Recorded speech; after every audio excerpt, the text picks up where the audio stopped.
volver a dar.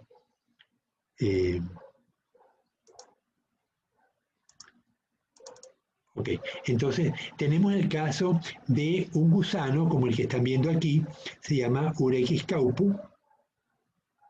Él vive formando una tubería en el fondo del mar. Él tiene estas cosas, ven que se ve gordito y flaco en algunos sitios del cuerpo. Esos son engrosamientos que se van desplazando a lo largo del cuerpo y de esa manera el agua circula a lo largo del cuerpo, porque el animal encaja perfectamente en el tubo que él construye. Entonces, las pulsaciones a lo largo de su cuerpo hacen que el agua se desplace desde la boca, que la ven aquí, hacia el ano, que lo tienen aquí. De tal manera que él está cubierto con una película pegajosa y el agua que entra por el sifón va a dejar las partículas pegadas al líquido, a la cubierta pegajosa, y luego él absorbe la partícula pegajosa y digiere las partículas que hay pegadas allí. Pero en el mismo hueco pueden vivir otros organismos. Aquí ven un cangrejo pinotérido del género Pinoteres, la familia Spinoteridae. Está sobre, ¿reconocen estos organismos que está sobre el cual está el cangrejito? ¿No lo reconocen? Son cirrípedos del género Balanus, pueden ser tamalos o balanus. Estos organismos son crustáceos que se pegan y forman esta especie de volcancito. Y esa raya que ven es porque tiene dos valvas. Estas valvas se abren y salen las patitas. Las patitas filtran partículas que hay en el mar, en el agua de mar, y las llevan a la boca que está en la base de las dos valvas, ¿no? El problema de estos organismos, los cirripedios, es que se fijan a todo organismo sólido, toda estructura sólida en el mar, sobre todo los barcos. Entonces, el casco de los barcos se llena de estos organismos y eventualmente hacen que la resistencia a la navegación aumente mucho, porque el agua circula muy mal entre ellos y hace que el barco consuma mucho combustible. Y el combustible es costoso. Entonces, cada tanto tiempo hay que varar el barco. Lo han visto como los barcos durante los periodos de alta marea y baja marea los paran en la zona cercana al Parque de la Madre. ¿Lo han visto? Como el barco queda inclinado, expuesto el casco, y lo pueden limpiar con unas espátulas, luego lo pintan y cuando llega la siguiente marea, el barco pues espera a que vuelva a bajar la marea y lo pintan del otro lado. Estoy seguro que todos lo han visto porque cuando vamos en el autobús de cualquier sitio hacia la universidad, pasamos frente al Parque de la Madre y vemos como durante los periodos de muy baja marea, los barcos los están teniendo allí, dándole mantenimiento a los cascos. Entonces, a la derecha vemos una almeja que se llama Cryptomia californica.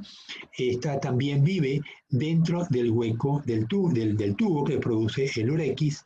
Aquí ven un gusano poliqueto de la familia Polinoide, y a la derecha ven un Palemon serratus, que es un cangrejito, un camarón, también vive como comensal en el hueco. Solo que aquí no sé si ellos se benefician por la corriente que crea el gusano. Este es un gusano, es un anélido que crea esta corriente y le brinda albergue a estos organismos. Ellos se benefician, pero yo no sé si el gusano se beneficia, ¿no? Entonces, pero si el gusano es neutro, se llamaría un neutralismo o amensalismo, donde uno se beneficia, como los que están aquí, los cuatro que están viendo, pero el gusano pues no se beneficia ni se afecta, ¿no? Luego, ¿qué otro tipo de simbiosis tenemos?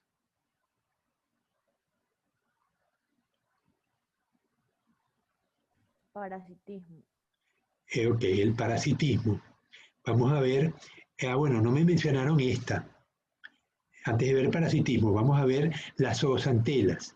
Las zooxantelas son dinoflagelados endosimbiontes de animales marinos y protistas. Pueden formar parte también, formar simbiosis con otros protozoarios. Por lo general son dinoflagelados, aunque otros tipos de algas como diatomea también pueden constituir simbiosis de esta naturaleza. Generalmente son adquiridas por el hospedero por ingestión directa y se multiplican a continuación en los tejidos del hospedero, proporcionando nutrientes diversos, carbohidratos, oxígeno, la zoosantela y la tridacna. ¿Han visto estas almejas gigantes del Pacífico? La han visto a lo mejor en fotos o a veces las comiquitas, ¿no? Aquí ven un pedazo de tejido de la zoosantela en el borde.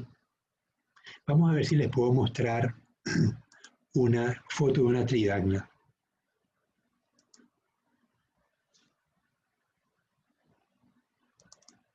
Se pone tan lenta la máquina que no me va a dejar.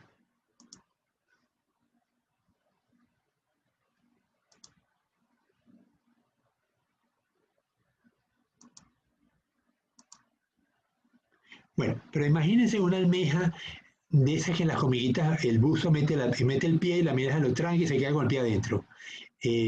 Esa almeja muy grande vive enterrada en el fondo y parte de las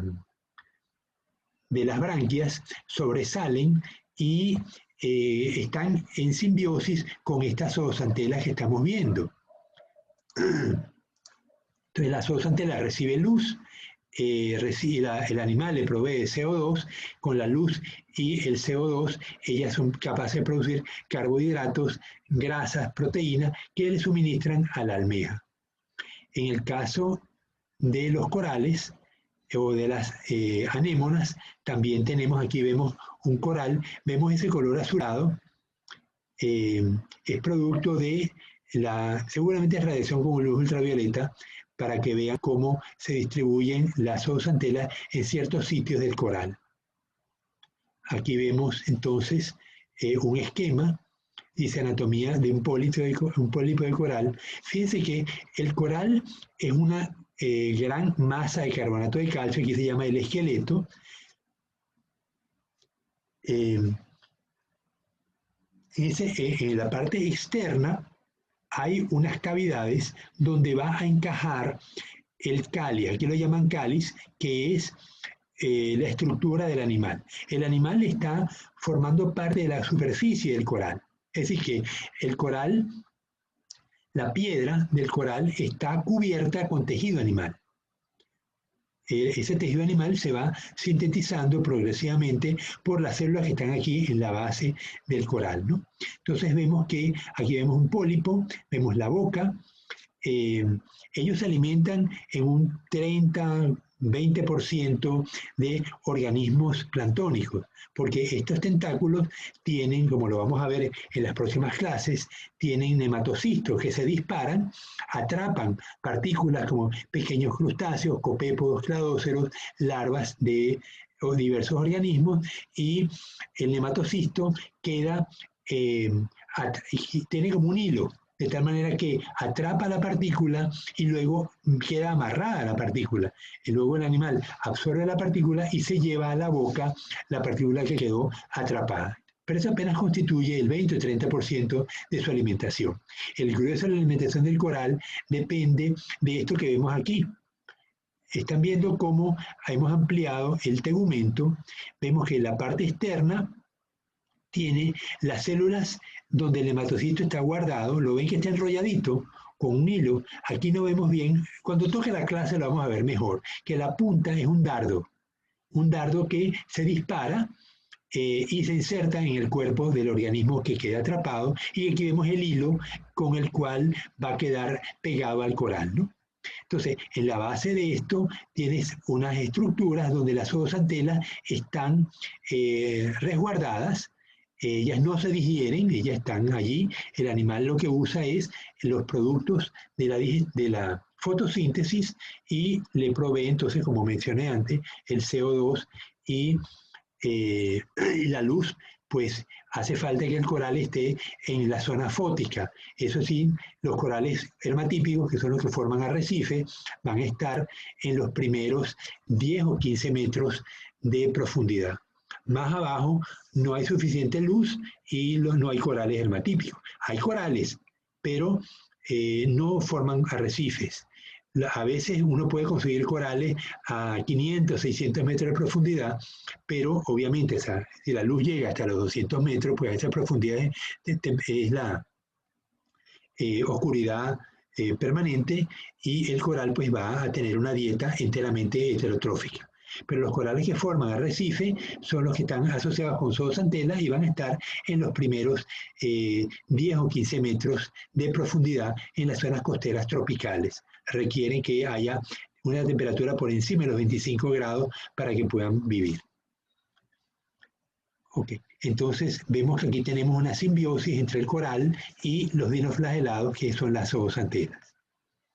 Bien, vamos ahora con lo que acaba de mencionar. No fue Bielka, alguien, creo que fue Johanna. ¿Quién lo mencionó, lo del parasitismo? Bueno, no importa, una de las compañeras lo mencionó. Bien, entonces, en el parasitismo tenemos, son ciclos complejos porque tenemos un hospedero definitivo terminal que puede ser el mamífero, tenemos un hospedero intermediario que puede ser un camarón, un caracol o un crustáceo. En el caso de el mal de Chagas, el mal de Chagas es un protozoario flagelado. Fíjense, les he hecho una historia. Estaba yo dando clase a los profesores de la Facultad de Medicina en la UTM. Había agrónomos y había médicos. Entonces, uno de los médicos era cardiólogo y en los cursos pues damos un receso y en el receso me acerco al cardiólogo y le pregunto, doctor, ¿cuál es la enfermedad cardíaca más común aquí en Manabí? Yo pensaba que me iba a decir ¿cómo se llama cuando el corazón se llena de grasa? Las arteriosclerosis. Porque yo veo que a ustedes aquí en Manabí les gusta mucho comer grasa. Uno ve las ventas de parrillas en la calle que huelen riquísimo, pero cuando uno se acerca ve que es piel de cerdo con una gran cantidad de grasa y plátano verde asado. Entonces yo pensaba que el médico me iba a decir eso y no. ¿Saben lo que me dijo? Que la enfermedad más común cardíaca en Manabí es el mal de Chagas.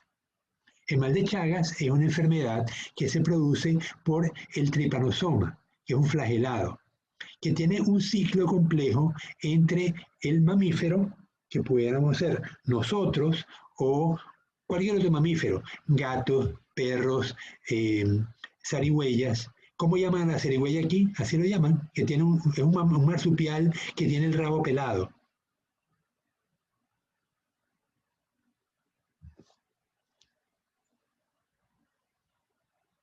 No existen zarigüeyas en Ecuador, tiene que haber zarigüeyas en Ecuador. José Andrés, ¿no conoce las zarigüeyas? Sí, biólogo, sí. Sí las he visto. Se llaman así en Ecuador, zarigüeyas. Sí, sí. Ok, bien. Entonces, el mamífero constituye el hospedero terminal, el insecto constituye un hospedero intermediario. Entonces, el insecto vive en las casas de caña y las casas de caña son muy comunes en Manabí, más comunes que en otra parte del Ecuador. Entonces, en la noche, el insecto sale a comer, el chupasangre, es un insecto que tiene un estilete, lo inserta y cuando chupa la sangre, defeca. Y al defecar del intestino salen las larvas del parásito. Cuando uno se rasca por la picada, pues la gente está durmiendo, uno se hiere la piel y al herirse, por allí penetra el organismo y circula por la sangre hasta que al final se aloja en el corazón y provoca un corazón muy grande. La gente que tiene mal de Chagas suele morir entre los 40 y los 50 años, producto de, sobre todo en zonas campesinas donde está, hay menos acceso a la medicina moderna. Yo creo que el mal de Chagas ya hace tiempo debería haberse erradicado, pero miren, les comento lo que me dijo el médico cardiólogo, que las casas de caña constituyen un problema porque la caña se usa sin tratamiento previo, sino que pican el bambú, construyen las paredes de caña, el techo puede ser de zinc, pero en las paredes es donde está el animal, el insecto viviendo, y sale a comer de noche, pues. Pero si lo tratáramos con insecticidas o como está construida la casa frente a la Facultad de Arquitectura, ¿la vieron cuando la estaban construyendo? Donde funciona ahora la unidad de, ¿cómo se llama eso? De atención a los estudiantes que tienen discapacidad. ¿La han visto frente a la Facultad de Arquitectura? Esa casita bien bonita que está hecha de caña. Sí. Ok, pero fíjense que originalmente eran paredes de caña, pero las cubrieron con concreto, o sea, le echaron cemento.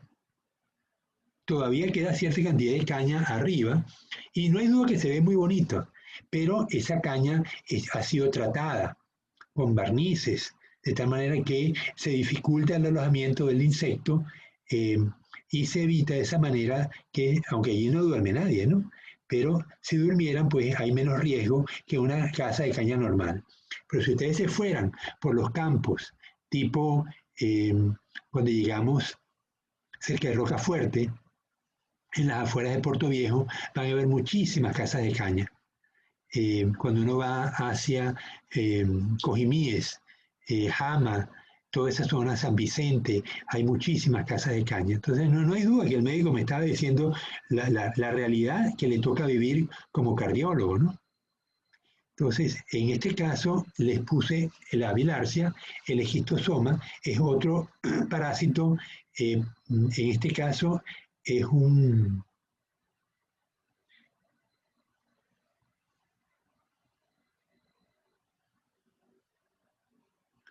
Ok, es un turbelario, no es un protozoario, sino es un turbelario, un turbelario, tremátodo, perdón. Empecemos que el hospedero es un mamífero, él se aloja en el intestino, en la vejiga, con las heces se expulsan los huevos eclosionan al llegar al agua y liberan los miracidios. Los miracidios es una larva que penetra dentro del caracol.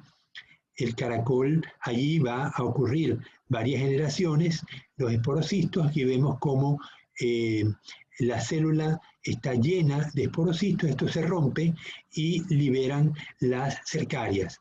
Las cercarias son las que van a penetrar por la piel, rompen la piel y penetran dentro del hospedero, sobre todo cuando uno se baña en los ríos donde hay estos caracoles.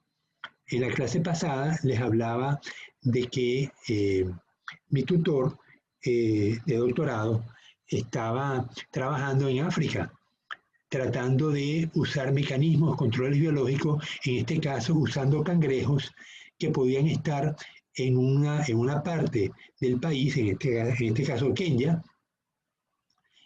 podían trasladarse de un sitio de Kenia al otro o llevarlos de otro país para introducirlos en los ríos y que destruyan el caracol.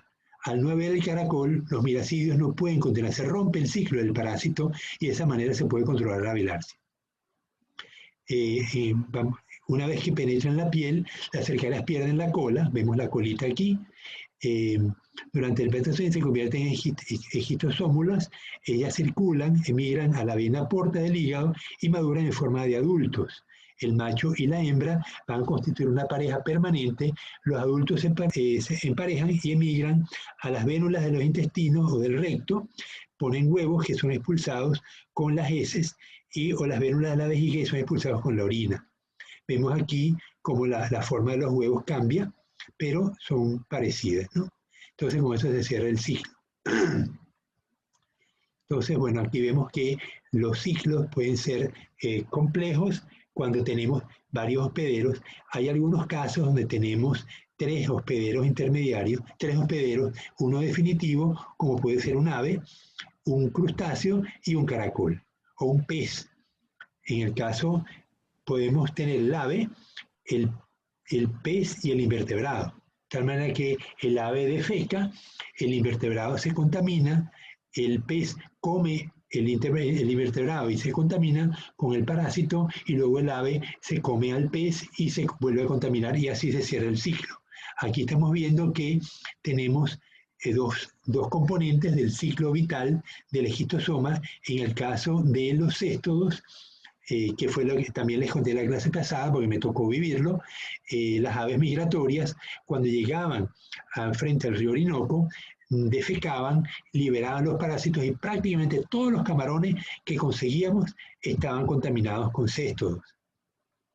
Pero en otra oportunidad volvimos y no conseguimos un solo camarón contaminado. Se ve que las aves migratorias pues pasan por allí en cierto momento del año, y cuando no hay aves migratorias, pues el parásito no consigue, bueno, simplemente no hay los huevos del parásito para que contaminen al camarón.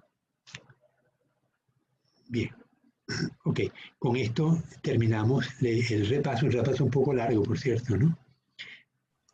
Tengo una duda, ¿qué son en sí las esquistosómulas o eso que aparece ahí? Ya va, lo vuelvo a poner. Ok, dime.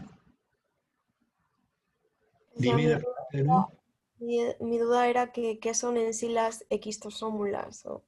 Ok, son estructuras en lo que el parásito se convierte cuando pierde la cola. Él es un tremátodo. Los tremátodos tienen ven que tienen una vesícula con la cual se pega a la pared intestinal, una en un lado y otra terminal. Entonces, esto lo llaman esquistosómulas. Es la cercaria, miren cómo se parecen a la cabecita de la cercaria aquí al centro, pero la cercaria tiene cola, la esquistosómula no tiene cola.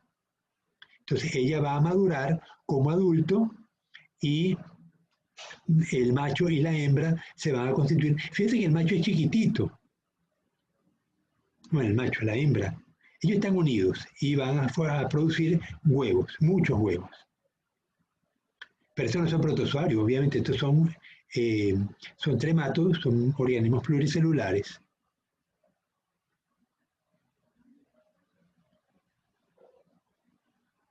¿Resuelta la pregunta? Sí, gracias. Es que La, me parecía la estructura, o sea, similar a la de las esquistosómulas y la estructura más o menos de antes de que le creciera la cola. O sea, lo único era que perdía la cola, pero... claro, simplemente es como una cercaria, pero perdió la cola. Gracias. ¿Tú vas a salir? Sí. Tú vas a estar bien, ¿no? La barriga. La barriga.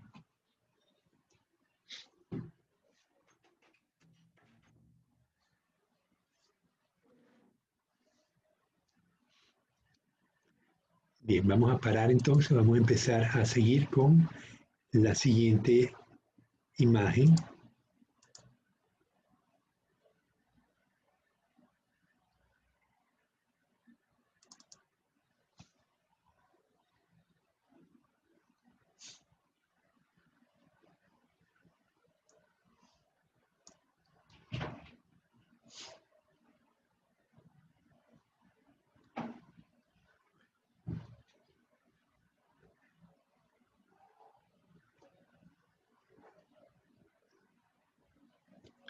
Ya va, que no logro que se quede quieto.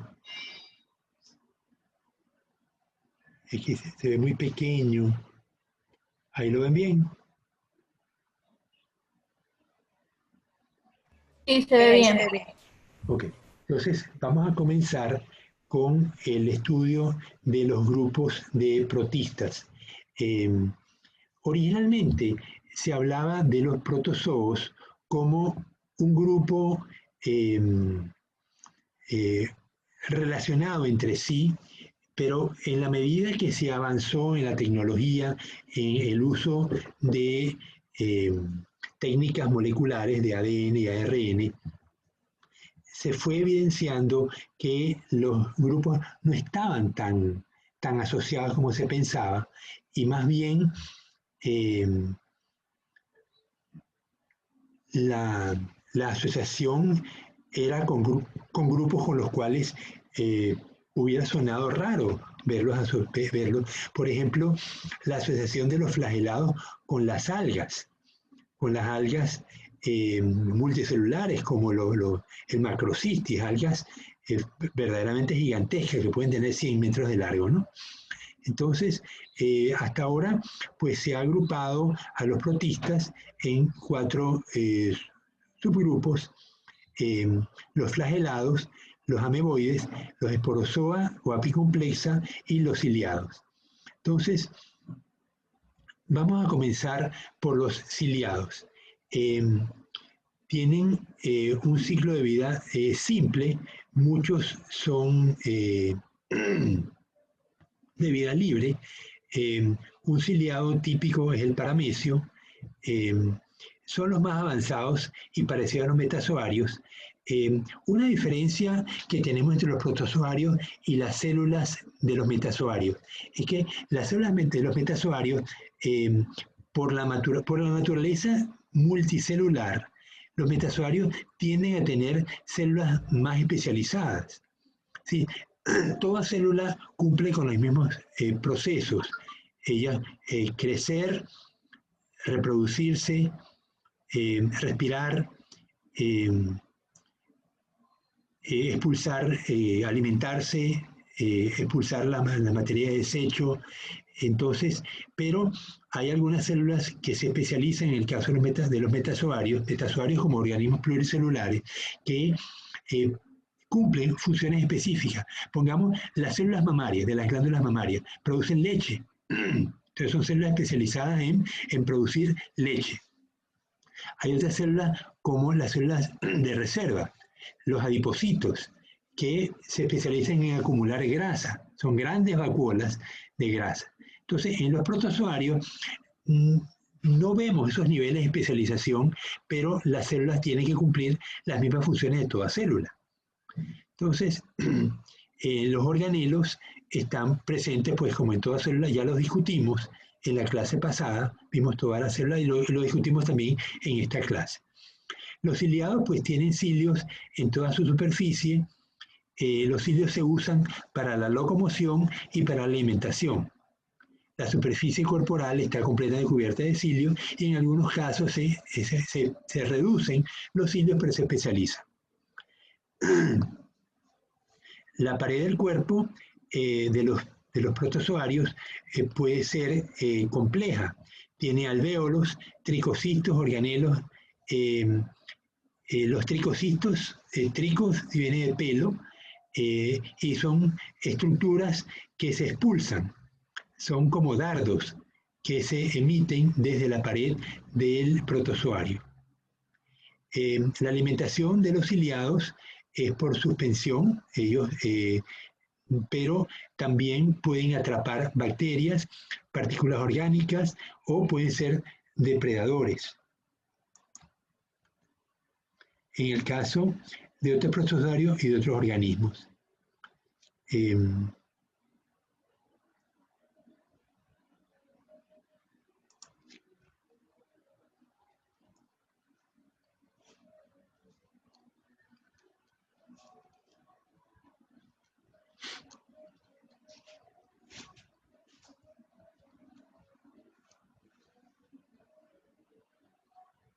Ya que les voy a mostrar uno.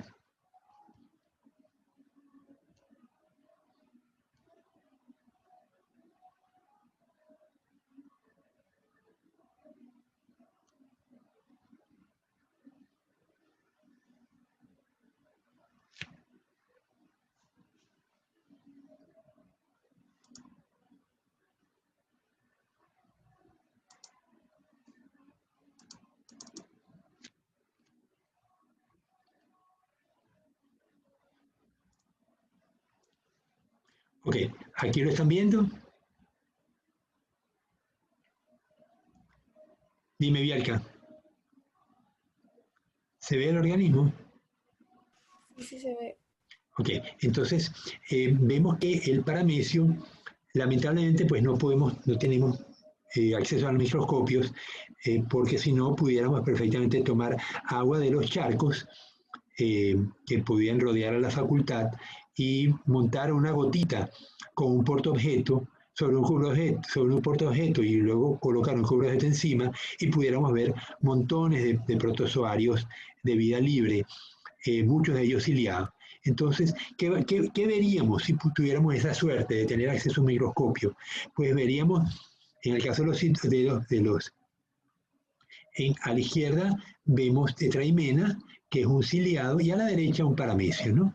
Entonces, el paramecio vemos que está completamente cubierto de cilios, vemos que tiene un surco oral, o sea, hay una estructura por la cual el animal se alimenta, los cilios están aquí en el surco oral y conducen una corriente de agua que hace que las partículas alimenticias se acerquen hasta acá, y al final tenemos un citostoma.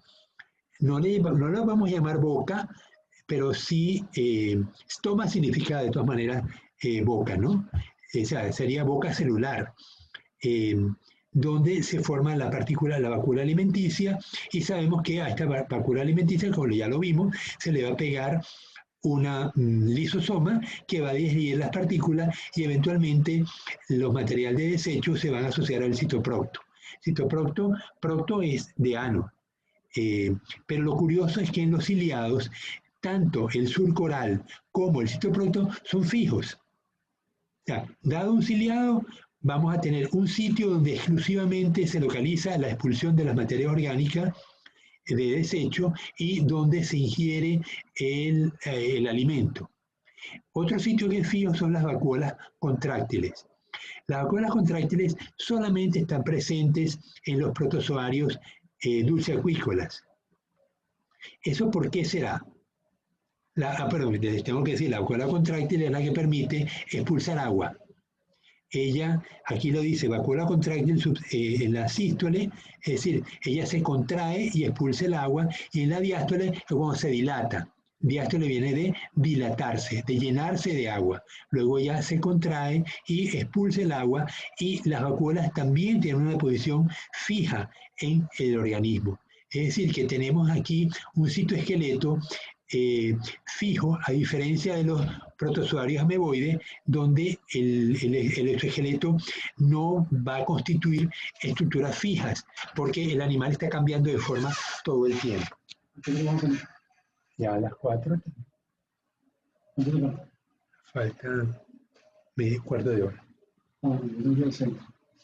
Pero déjame 30 céntimos para ir al banco. ¿A qué banco le entrevista? No, al seguro, al banco no, al seguro. ¿A dónde es? En la Parque de la Madre. ¿Me dice cómo te por ahí?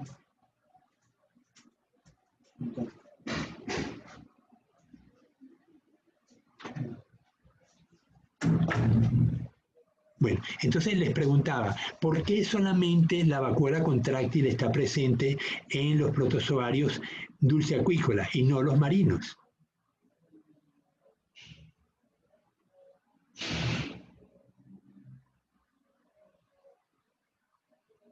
Eric, ¿te animas a...?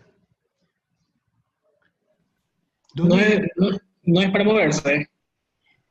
No. La vacuola contráctil solamente expulsa agua. Esa es su única función. ¿Cuál sería el equivalente en nuestro cuerpo?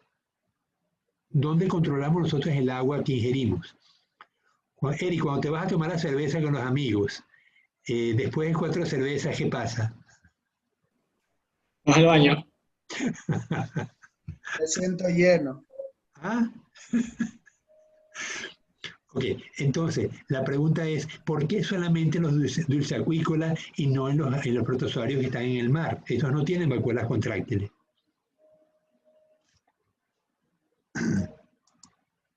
Por el nivel de salinidad, ¿no? El nivel de salinidad. Se supone que la vida surgió en el mar. Entonces, el citoplasma de los organismos vivos tiene una concentración salina muy parecida a la del mar. Obviamente, la del mar ha debido cambiar. Hace miles de millones de años, la concentración salina no necesariamente era la que tiene el mar ahorita, ¿no? Pero obviamente era muy parecida, mucho más parecida a la que tiene el mar que la que tienen los ecosistemas continentales, ¿no? De agua dulce. Entonces, solamente en los organismos dulceacuícolas el agua ingresa por difusión simple porque su citoplasma tiene mayor concentración de sales que el medio exterior, entonces ese agua está entrando por difusión todo el tiempo y él necesita expulsarla con las vacuolas contráctiles.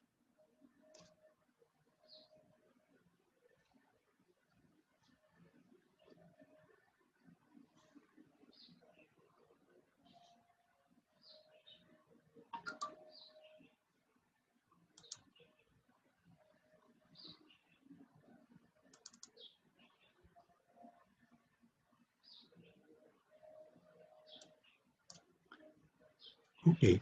La reproducción en el caso de los ciliados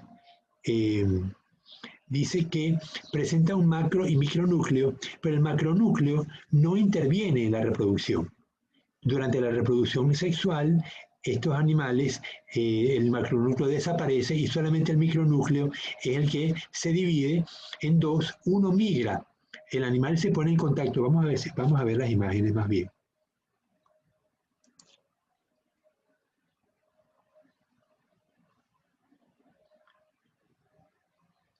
Ariel, esa imagen que tienes en la foto es un holograma, algo así.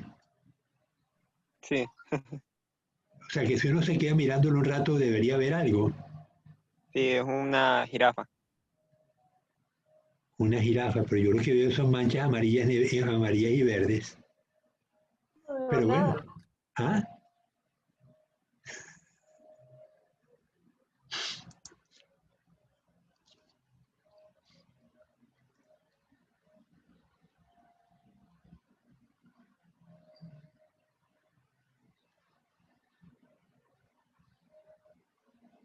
¿A dónde hay que mirar para ver la jirafa? Buena pregunta. Vamos a ver si Ariel nos explica. Sí, pues hay que tener la imagen un poco más amplia y mirar directamente al centro. Y sí se logra apreciar, yo sí la pude ver. Ya, pero ¿cómo se llama esa técnica, Ariel? No es un holograma, esto es otra cosa. Sí, no es un holograma, es otro tipo, no recuerdo el nombre, pero hace mucho tiempo lo puse por esa misma razón. Ya, para torturar a la gente que te ve. Exactamente.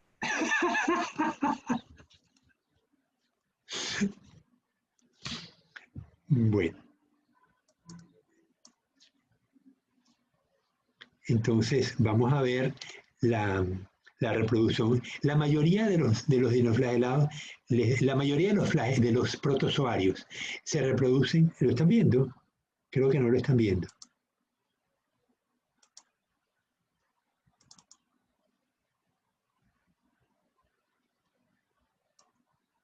Ok, ahora sí lo ven.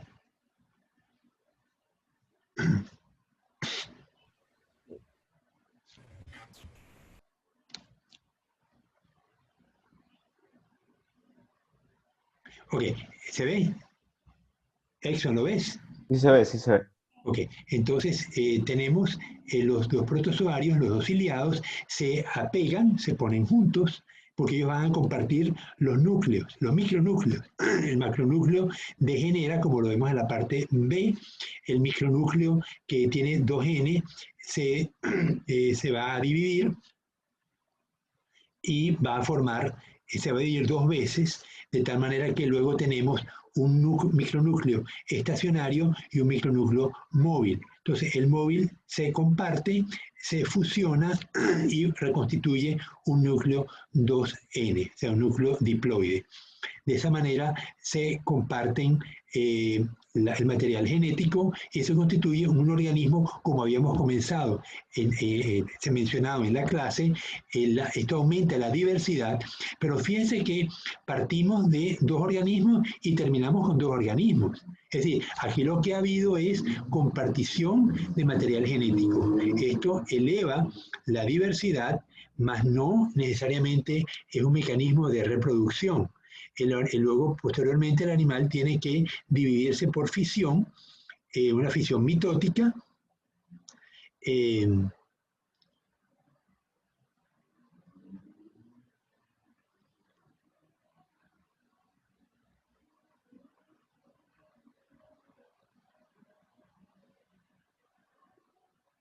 Dice, los micronúcleos de cada uno de los conjugantes sufren 3 divisiones. Las 2 primeras son meióticas y se intercambian micronúcleos migradores. Esto se fusiona con el micronúcleo estacionario del conjugante opuesto para formar un sincarión o núcleo cigoto. Y luego se reconstituye el macronúcleo. Entonces, luego la división que realmente va a formar más individuos es división tipo fisión, tipo de división mitótica. Pero explicábamos que el compartir material genético aumenta la diversidad genética y eso le permite a estos organismos ocupar ambientes cambiantes. O sea, le aumenta la probabilidad de sobrevivencia en un ambiente que se está alterando continuamente. Y sobre todo, imagínense lo que es vivir en un charco, ¿no? Cómo los procesos de vida tienen que ocurrir a gran velocidad porque los charcos tienen una vida pues muy corta. Después de una lluvia puede durar unas horas o unos días. Entonces, el hecho de tener una alta variabilidad genética le permite ocupar pues, charcos en distintos ambientes. Ahora, ¿cómo se trasladan ellos? Pues muchas veces en el cuerpo de los pájaros, cuando el pájaro se sumerge en estos charcos, pues en las plumas lleva los protozoarios que los va diseminando por el ambiente, asimismo como ocurre con las plantas y las semillas de las gramíneas.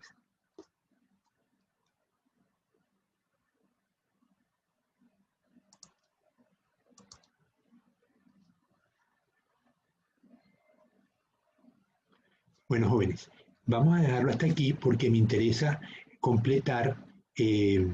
Luego nos vamos a ver qué día.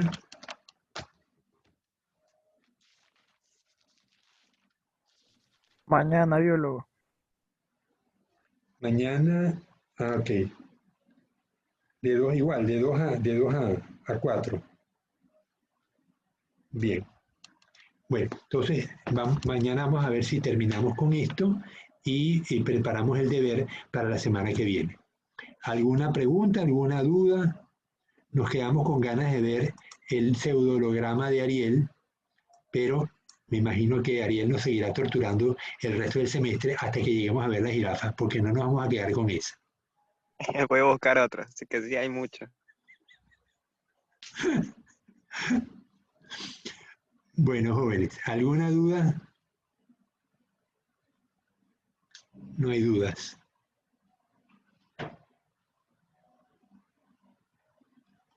Bien, entonces vamos a grabar, a terminar de grabar, paro la compartir y nos vemos entonces mañana a las 2 de la tarde. Lo que puedo hacer. Hasta mañana. Chao. Gracias, biólogo.